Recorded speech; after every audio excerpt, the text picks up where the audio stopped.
It's January 2008, and the Indian telecom industry is on the cusp of a revolution. But behind the scenes, a sinister plot is unfolding.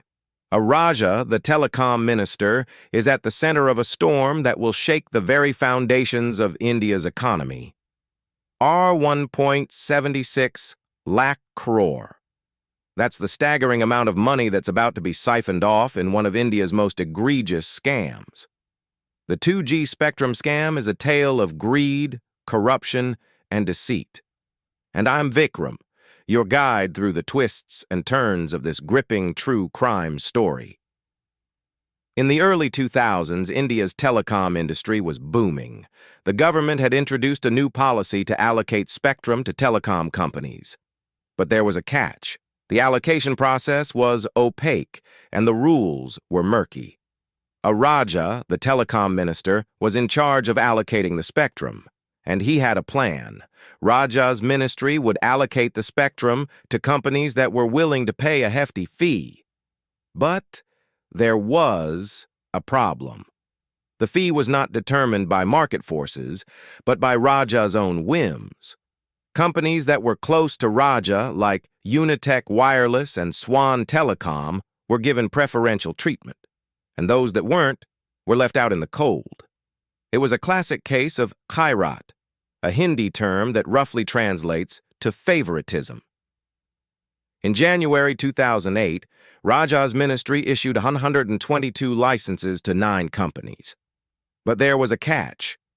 The licenses were issued on a first-come, first-served basis. And the companies that got the licenses were not the ones that had applied first. They were the ones that had paid the highest fee to Raja's cronies. It was a brazen act of corruption. And the amount of money involved was staggering. 1.76 Lakh Crore. The companies that got the licenses were not even eligible to get them. They didn't have the necessary infrastructure or expertise. But they had one thing in common. They were all close to Raja. It was a classic case of quid pro quo, a Latin term that roughly translates to something for something.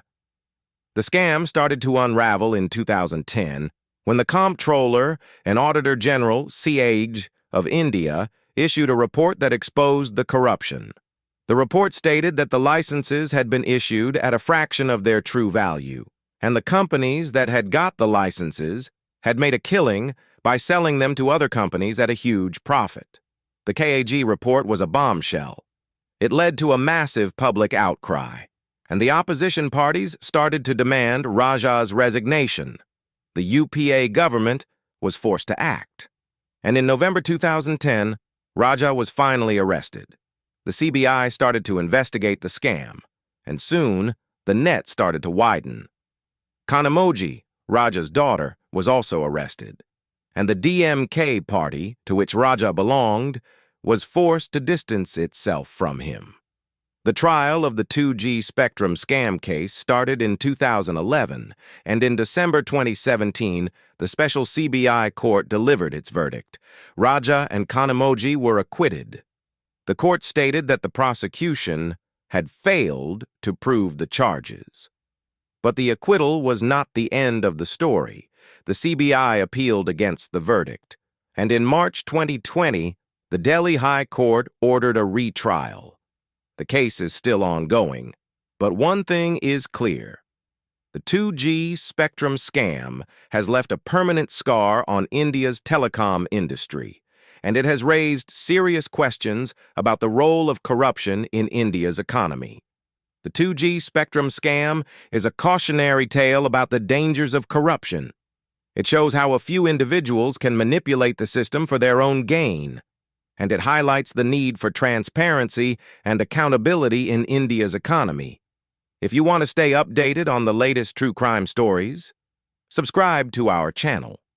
And if you want to support our work, consider joining our Patreon community, https://www.patreon.com, Mahayuktikrime.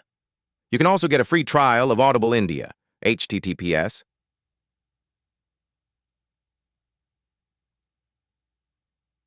NB Fiat DT. It kan den in a tattoo too, there's 7 väl on need. Jag kan för all your true crime needs, but även när jag pratar med when you're